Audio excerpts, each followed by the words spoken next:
Welcome to another collective conversation. My name is Mike Brewer. I'm your host today, and I have a great guest in Demetri Themelis. He is the co-founder and CEO at Knock. And if you'll recall from a couple of episodes ago, we talked to Sydney Weber, who is also from Knock.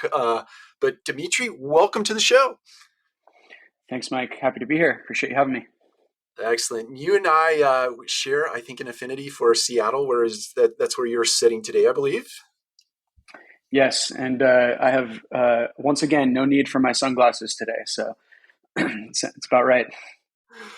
Just I hope this is a fun story. I moved to Seattle in 1998 and I got there and it started raining and it rained for 91 days in a row before I saw the sun again.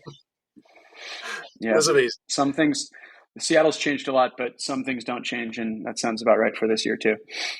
Yeah, I don't know. I love it nonetheless. I think there's something about cloudy weather that brings out creativity in people, or at least it did for me. I liked it.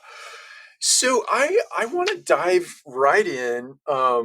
Something I read an article that I believe you authored or penned for Forbes Council, and there's something that you said in there that I thought was interesting and spot on.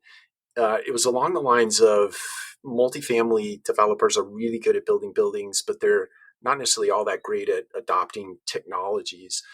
And hmm I think that's right for a plethora of different reasons. But I'd love to hear your take on that because I think it's a right, call it a criticism or a right point about our industry. Yeah, I mean, Mike, I think I kind of joke around with this all the time with folks, but I call it like an identity, an identity crisis or something, because we call ourselves, property management companies, not performance management companies. We call it a lease, not a 12-month recurring revenue contract. We call our leasing teams, leasing agents, not sales representatives, and we call renters, not customers. And so, like, and their properties, not businesses. And so it's like somehow, we have this like DNA of kind of seeing ourselves as like, I don't know, something like the landlord, renter, property manager, and not like businesses.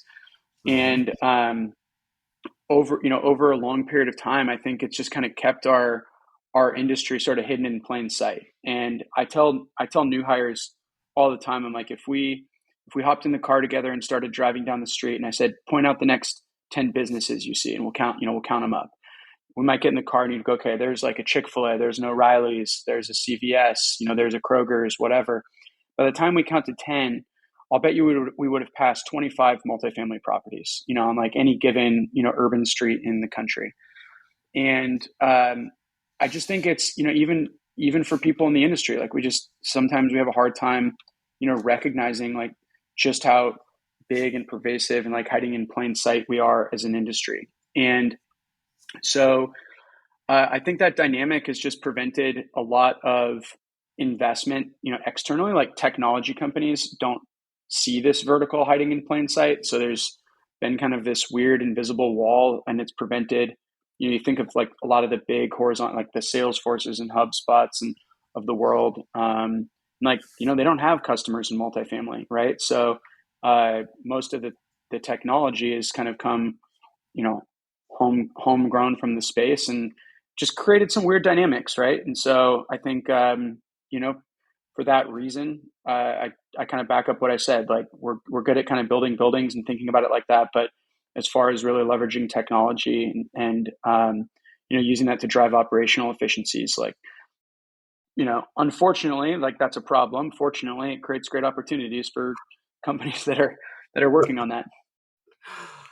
I think it's true, and I'm coming up on my 30th year in this business, and I hate to admit that, and I wonder where all the time went, but I've seen it in action over the course of those 30 years, and I do think that it has evolved and it is getting better, and certainly individuals like yourself who are building interesting and cool technologies are helping the industry move in a direction that is a little more adapted to how tech will help performance and certainly push outcomes. I'm interested. Hopefully, I don't convolute this question, but I am interested to about a point that you just made about Salesforce. A long time ago, I thought, wow, if you could just build a property management system on the back of a Salesforce backbone, which would be super expensive, I think, um, in sort of segue out the accounting piece, which our legacy property management systems are really good at. That would be the Hmm. ultimate property management system ever. Is that kind of like when you're thinking about the origin story of Knock? Is that something you had in mind at the time? Something similar to that, or No. Well, I'll make one comment and then share that story. There was I'll leave the names out of it, but there was a large publicly traded REIT that did a like contracted with a big Salesforce consultant developer, and they said, hey, we've got the balance sheet and maybe the balls to try to actually take a project like that on. And they I think like the list of stuff that they needed to be built out on top of sort of like a out of the box Salesforce platform, like the integrations, all the unique workflows, et cetera, et cetera. I think they got like a $13 million, like that was going to be what it would cost to build it out. And it's like, yeah, it's like no, what property management company is going to go invest $13 million just to get something like, that I think, for example, like at the time we were like, hey, we can offer that out of the box today, and customize from there. So yeah, I think it would take a lot, right? And kind of the verticalization of CRMs, kind of like the focus to support specific workflows. And I think that's definitely like now I'd say that's a trend that we like. I can say, oh yeah, that's sort of fits our mold. But at the time of our founding, we definitely did not wake up one day and say, hey, let's build a CRM for the multifamily vertical, or hey, Salesforce doesn't have any market share here. Let's try to go do something special. Like that certainly it wasn't how we thought about it at the time. got it. So your story, as I recall, I won't be able to recall. You had a different name for Knock when it Yeah, first came out of the box. Is that right? Unpack your origin story for us, if you don't mind. yeah. So my co-founder Tom Petrie and I, we'd started our careers in finance and had moved around a lot in the country, New York City, San Francisco, Seattle, some pretty competitive rental markets. Had done a lot of leasing. I think understood what it was like to be a renter in a lot of different places, in a lot of different property types. And when we quit our jobs and wanted to kind of embark on the entrepreneurial journey, did kind of the classic make a list of things that suck and ideate on potential possible solutions.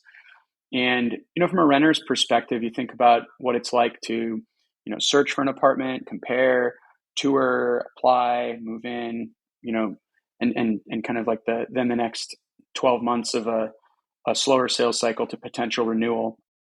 There's just a lot that we felt, there's just a lot that was missing at the time, right? Like there was no online scheduling, there was no texting, there was no um, automated notifications letting you know when things had changed, and all those things are definitely hallmarks of most modern customer experiences, right? Like Open Table or Uber, Right. etc. And that was kind of the thing that that we wanted to do. So how can we modernize this experience from a renter's perspective? So we started meeting with a lot of property management companies and just kind of asking like, hey, why don't you guys offer this stuff? Like my dentist lets me book an appointment online. Like why can't I see an apartment that's available or home for rent and with a click kind of let you know when I'm going to be there and who I am and confirm that I'm qualified. And yeah, they're just the answer was really consistently like, oh well, we just don't have tools for that. And so that was kind of like the idea and the string that we pulled on to get started. So once that sort of crystallized for us, we needed a name, right? Like we're gonna have to like incorporate and have a name. So I don't know, we picked Zip Digs because it was zip fast, digs had something to do with like homes, and the domain was available. And I've told this story a few times before, but like we immediately, like as soon as we launched our splash page, there was probably some web crawler out there for some like IP protection software, and it notified a company in California called Zip Realty that like there was another real estate oriented company with the word zip in it. So we definitely got a letter from an attorney right off the bat saying, "Hey, like change your name or else." And that the settlement from that was Knox First Revenue. So that's a kind of a funny story. Yeah, that's I it's not the same, but I had a similar situation. I've been writing blogs since no one really knew what the definition of a blog was, but I cut and paste a picture out of someone else's blog and put it into my blog, and I cited the source, but yeah, I got a take that down or else letter in the mail. Like, really, it's a picture of a bee trap in a bathroom. I don't know why, It's great. Yeah. but but anyway, so I'm familiar. But, well, thanks for sharing that. I so as it relates to knock, there's this term or this phrase in, let's call it, business in general as of late, or maybe it's been over the last 8 to 10 years. There's been a groundswell of Mm-hmm. this, but digital transformation, right? And I'm I'm hopeful that you can, from your perspective, tell us what that means to you, and certainly as it relates to multifamily, and certainly how knock sets in a digital transformation for a multifamily property management company or property specific. Yeah, sure. Well, I mean, I think um, maybe um, academically you would describe it as like going from paper to paper to using paper and ledgers and uh, whatever to run your processes to computer based systems. But no, I think like a good example for me is just like think of the think of a renter's experience in looking for one of your apartments, right? Like I start my journey digitally, right? Where maybe I used to start it with a newspaper or a magazine and that I see at the grocery store. And so like that was sort of one early evolution of a digital transformation. But up until even very recently, and not that this still isn't going on, but like I can start my experience digitally, and then I'll see an ad for an apartment on a big like an ILS, and the call to action is call me, right? And we actually see over 50% of leads. We have almost 2 million units on our platform, and over 55% of leads still start as a phone call. So the calls to action, like the predominant calls to action today across most advertising, still kind of rips people out of that digital experience and back into an analog experience with like phone calls. And so, that's an example where like, hey, like introducing scheduling APIs, integrating those into ILSs and allowing renters to see an apartment that they're interested in, book an appointment directly in the ILS, within the ILS, sort of helps them stay within that digital world and digital environment. And I think that we're just kind of slowly chipping away at trying to keep people in a digital experience where uh, things are faster, more organized, information is can be updated more real time, and I think that's sort of an evolution that's been going on for quite some time with maybe slower in multifamily than other industries, but like continues to evolve, and we just we'll continue to see more and more and more and more of that um, until we're sort of done with analog, right? But my wife and I we're actually in the process of moving right now and went and toured some places, and one of the properties, I won't name the management company or the property, but like walked in and like they had me fill out a paper guest card, right? And so to say that the digital transformation is by any means sort of like complete, like it's not. So it's quite invigorating actually. It was like reminds me like, hey, we still have there's still a problem out there we got to solve. It's amazing. It's amazing to me. My wife and I are also selling our home. I failed to mention that when you said that earlier, but so we're looking for a single family home actually, and And if I compare and contrast single family home search versus multifamily home search, it seems like single family home is sort of forced or constrained by, you can't walk in an office. So that seems to be more of a digital trail or journey, but it's really broken. It's really hard to. I've found it really hard to rent a house because the Yeah. process.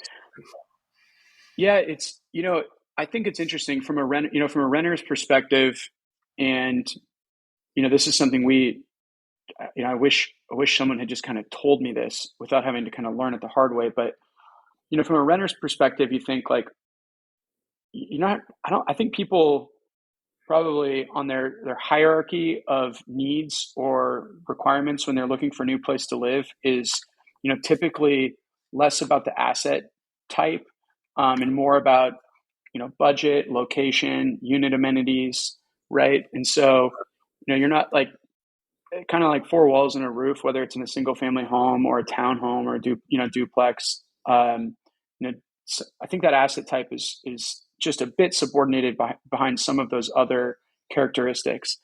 And what's interesting is that what's interesting though is that the management companies and the entities that are built to support leasing and property management of these different asset types, there actually is huge type of distinction in how they're organized, how they operate, what technologies they use. And I think that's something, it's like there's no MLS for rentals, right? And so there's no, I mean, other than maybe a few markets like New York City, there's no like brokers that can kind of take you around to look at uh, different available rentals in a given area. And Right. so, yeah, it is a little bit, I think, like confusing I don't think people like think about it, but like it certainly is disorganized and kind of probably because of some of those dynamics. Yeah, I think that is. I think that is true. I do. I'm encouraged that I think it is getting better, and I certainly think that technologies like yours that get people into a process or a system that seems intuitive and certainly responds and reacts to their needs in a way that is helpful in that journey are going to hopefully segue us to a more seamless process in that because that's in my head. It's a home is literally one of the most important things you need. Beyond food and water, shelter is one of those Sure. just fundamental needs. And so it seems like it's already stressful. So let's Oh try to yeah, figure out how to make it less stressful. totally. Yeah, we're not going to evolve beyond the need for food or shelter anytime soon. So like this problem isn't going anywhere. That's right. Well, let's take a little bit of a left turn here. You used this phrase early on in our conversation, performance managers, and I'm wondering if you can talk to us about what you mean by that. Yeah, it's kind of like a joke, but I would love to champion the formal adoption of like PMC means performance management company, not property management company. I would love for us to make that change as an industry, because hopefully it means that we'd think about technology procurement and operational changes and just change management kind of through a different lens, if we're thinking about performance, not property management, uh, if that makes sense. It And does. so, yeah, what I mean by that is just being a little bit more focused on um, like operating metrics, creating operating leverage. I think real estate like and multifamily assets they're so long term, and you build they're financed over a long period of times. They're going to operate over a long period of times, and in many, we do annual budgets, and we you know think about you know think about things in pretty long term. So it's easy to kind of make decisions and kind of like sit with them for a while, um, as opposed to maybe more of an agile an agile perspective where you're constantly evaluating what's working and what's not working and making changes. And it's still pretty shocking to me like how few like when we go into sales process with new property management companies, like how few of them, start the conversation by saying like, these are the operating metrics that we're trying to achieve. Like these are the operational efficiencies that we're trying to achieve. This is the benchmarks that we want to get across.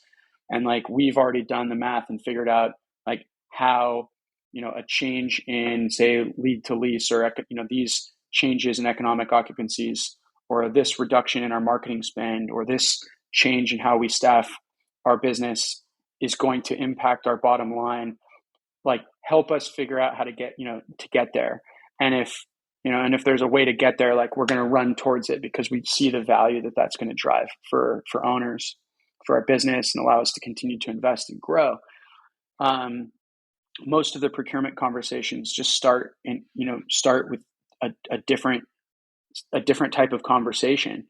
And I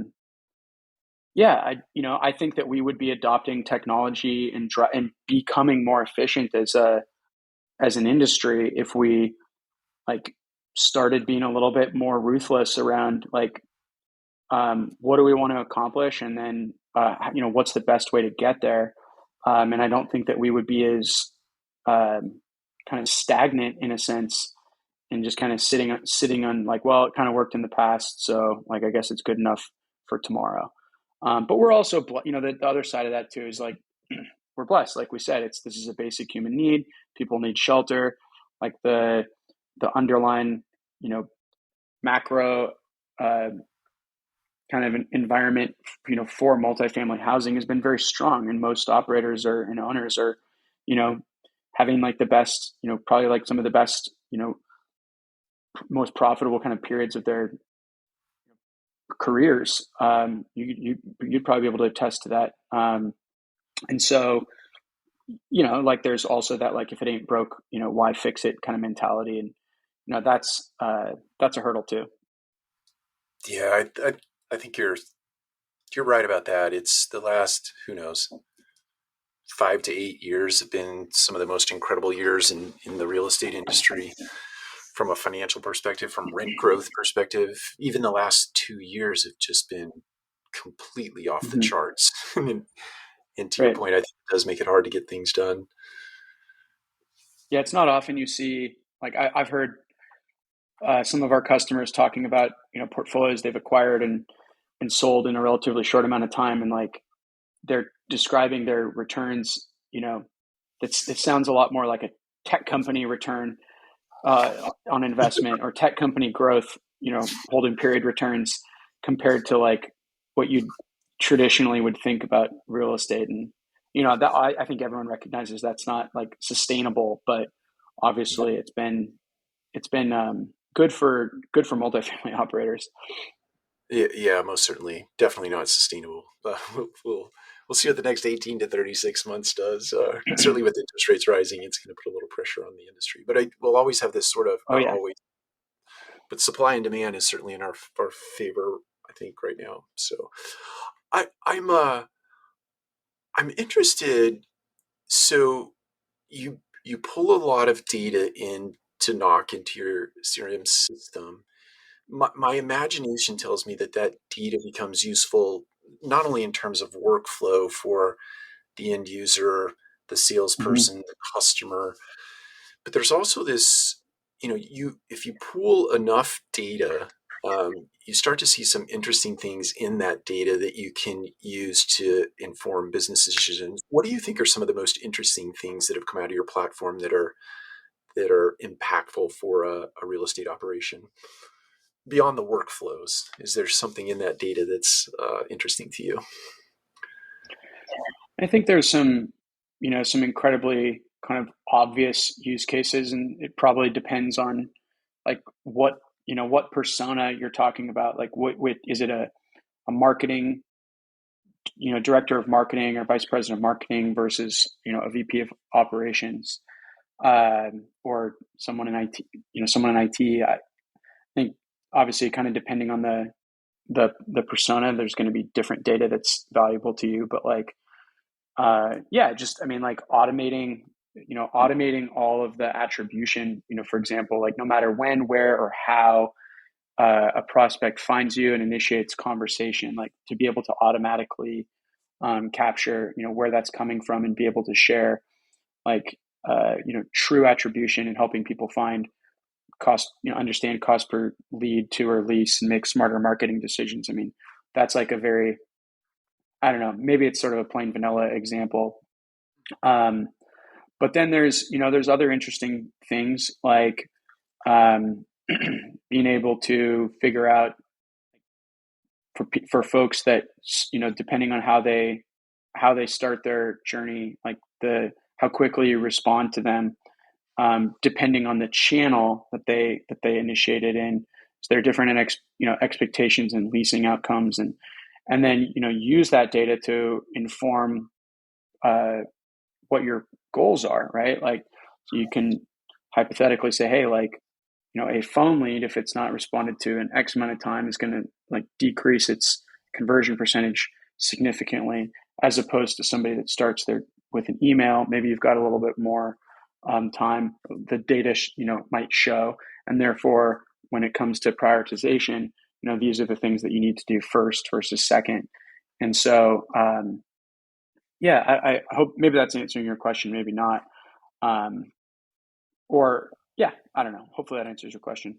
But it also, also what's really interesting is it drives your product roadmap, right? Like I mentioned earlier, with over half of leads still starting as a phone call, right? Like, okay, well now you kind of see what like a customer kind of enlightens like customer business problems, and it helps us, think about like what kind of solutions we want to build to solve those problems. So paying attention to that, like it's not just insights for operators, but it's insights for like, hey, you know, what what's the next wave of innovation or like preventative solutions we can get in place in order to like, you know, storm, norm, and perform, I like that.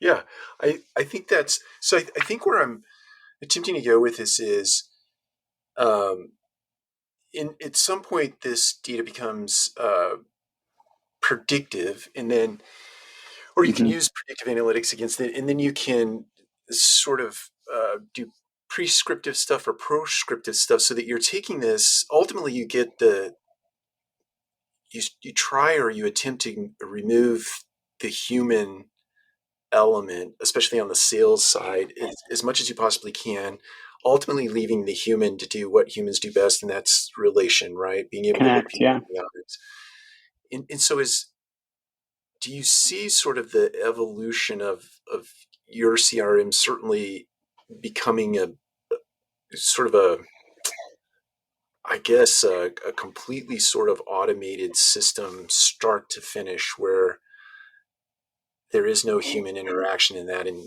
people can actually get things done without actually really having to do anything on the back. It's kind of like, I guess what I'd liken it to, I go to Amazon, I hit buy, that's super easy, but my imagination tells me there's a million automated things on the backside of that click that happen that humans don't Yeah. touch. Yeah. Or to get the package to your door, right? Like there's, someone didn't just look at a queue and then run to the back of a warehouse and stuff. Yeah. Um, well, no, I, I don't believe that like the fully automated kind of that there's like a fully automated future for, well, okay, there probably is at some point in time. I don't think that that's like a 3-year journey. It's just not. And I would like fight to the death about like, I would take that bet. I should say I'd take that bet. But sure, maybe eventually. Um, but I do think the marriage of technology and humans, allowing people to be more efficient, like that continues to accelerate over time. And like, yeah, the data. So we've got millions and millions of minutes of recorded phone calls, right? Or millions and millions and millions of like inbound and outbound email exchanges, and like all that conversational data.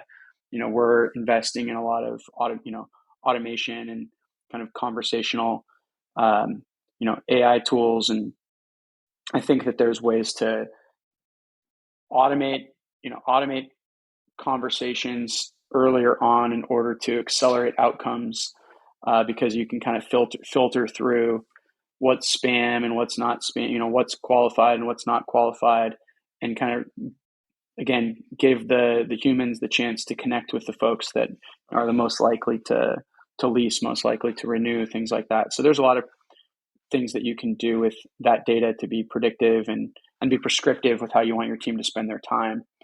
Um, and maybe more interestingly, just even um, change organizational models. I think that's Yeah. something that is a common topic of conversation right now, like things that say like centralized leasing, et cetera. But what what's overlooked often is sort of the role that the entity, the property management, the performance management company has to play in considering flexibility within their organizational model, like mapping out, okay, here's the customer journey, who's going to do what when, and using data to say, hey, like this data shows that we could change, the chain of custody can change in this way, and therefore we need to hire this role to handle this, the relationship, say from application till 30 days post move in.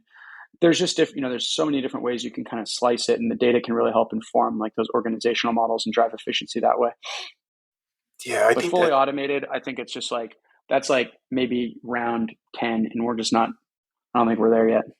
yeah, I've had this conversation a couple of different times, and it seems to be it's it's evolving to that.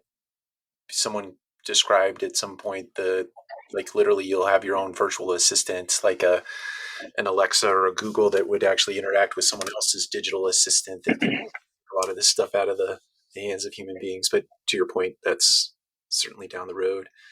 Um, Yeah, well, perhaps I don't know. I might be a luddite of sorts, and I don't know. Maybe I'm just wrong there. I don't think you're wrong. I think what um, I guess from a selfish perspective, I'm deeply interested in eliminating as much of the I'm going to call it busy work or distractions.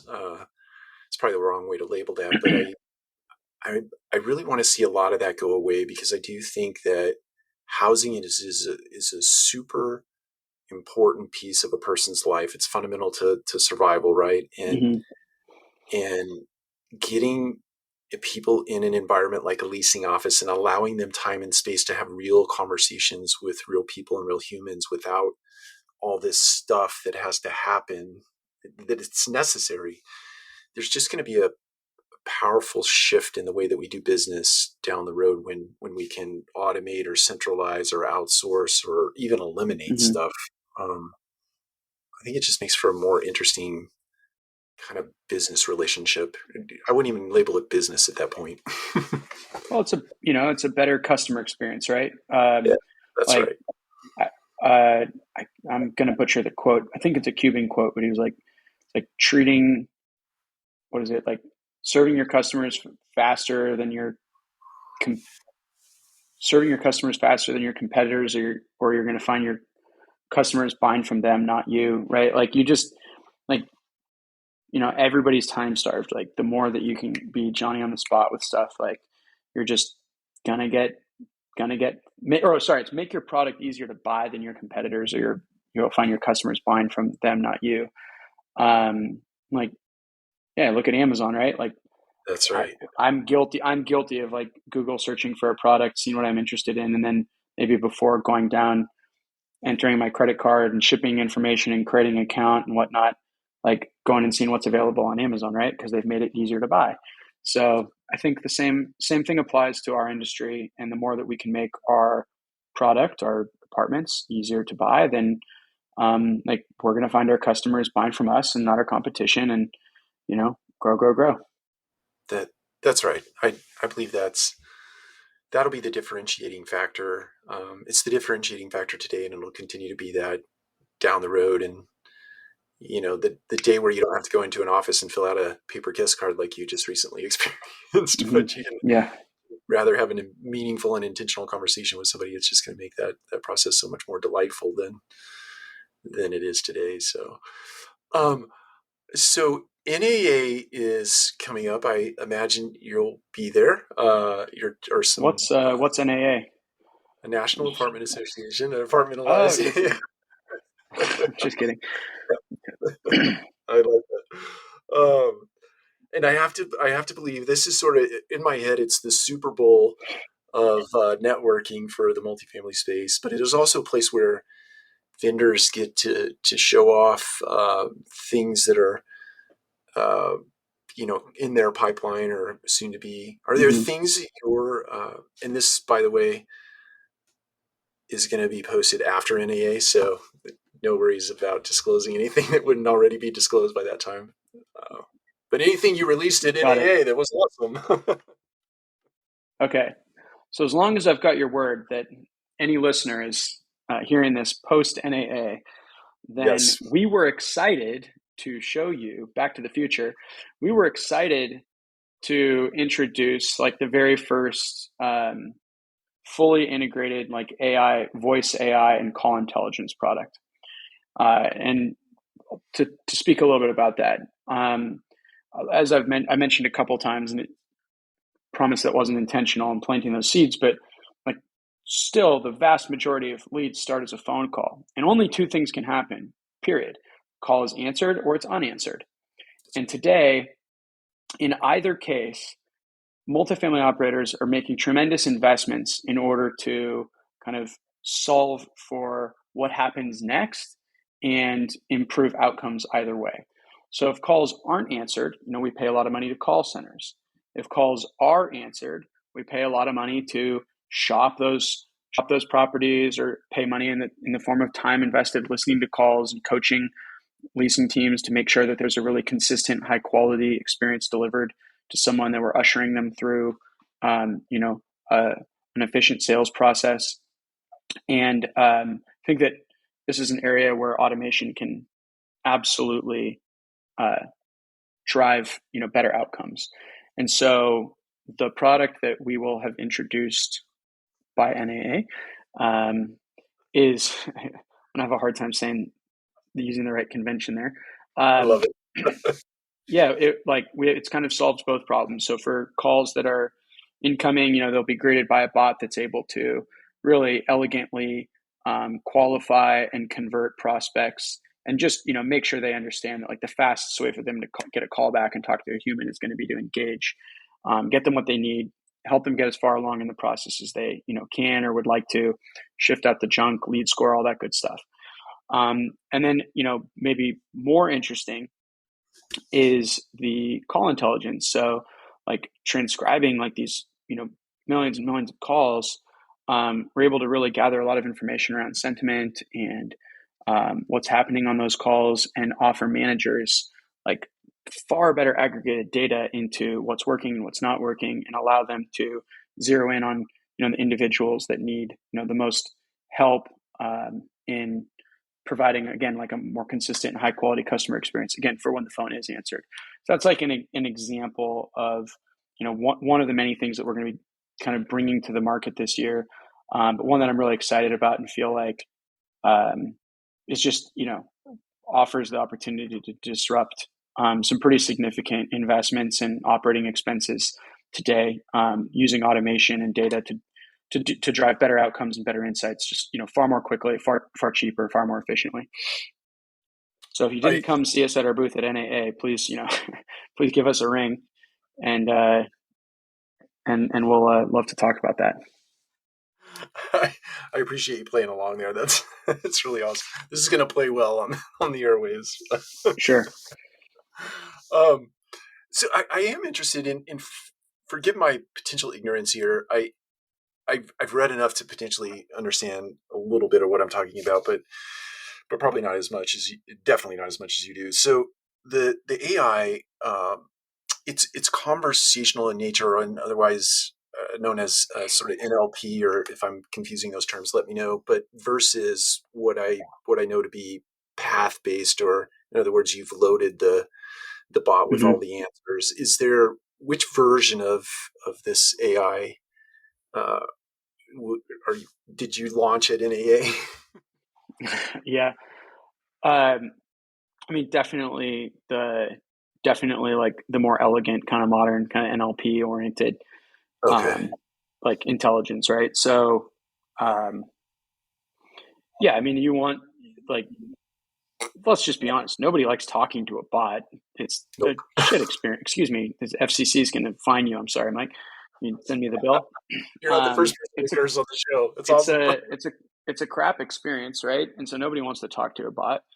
Um, but like people would rather probably talk to a bot and get what they need than not never get a call back, right? Which happens all the time. That's And fair. so, yeah, I think the important part is just being able to get people what they need and offer the calls to action that that are important to them. But the way people ask for information or request information or solicit information is very different, right? Like if I say, when would you like to tour? And you say 4 Sundays from now. Okay, well that's very different than saying July 28th. Like the like the bot, the engine, the intelligence engine has to understand that, make sense of that, to be able to provide something to you that says, okay, great. And I actually don't know what 4 Sundays from now is, but like let's just say it's July 28th. Well, then that would be a miracle, by the way, if truly it was. But if that's the case, then I can say, okay, great, I've got a 2 o'clock and a 4 o'clock available. But like if I wasn't able to process that natural language in um, the way that you wanted to solicit information for what was available on the day that you're able to tour, the bot, is going to get stuck and say, you know, maybe it'll say, our pet policy is, like no aggressive breeds, under 65 pounds or something like that.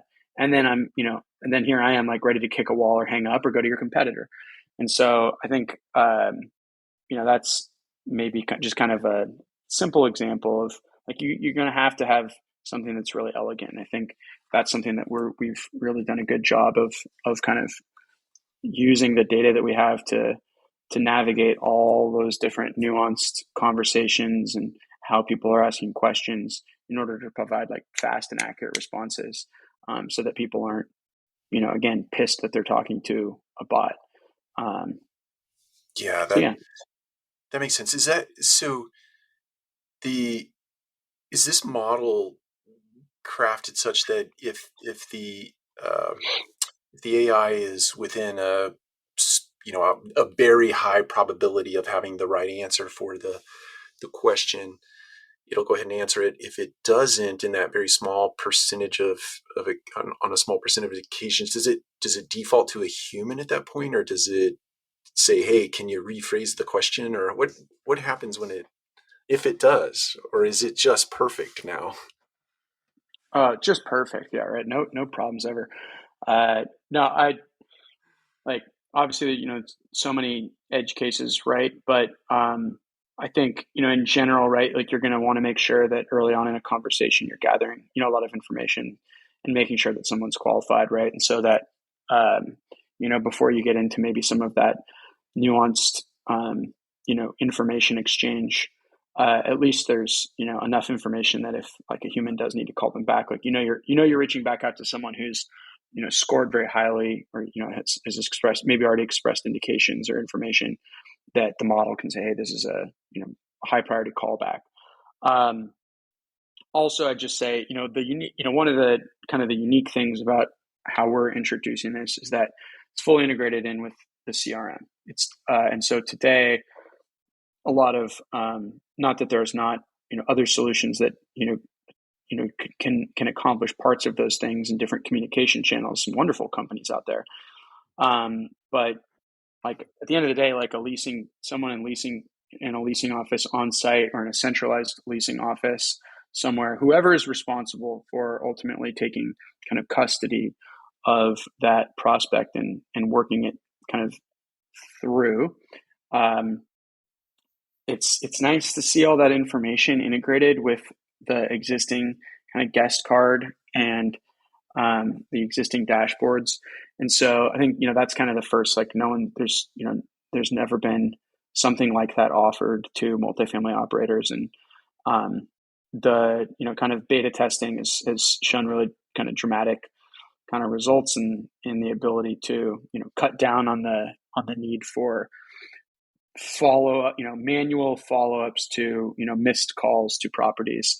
And I certainly think that that will work to help eliminate the what's maybe considered today like required investment to operate a portfolio of properties like call centers, et cetera, because the technology can just eliminate the need for those uh, expenses that it would maybe today be considered critical. Yeah, that makes sense. Um, I I want to before we end cap here, we're coming up on 45 minutes plus Sure. minus.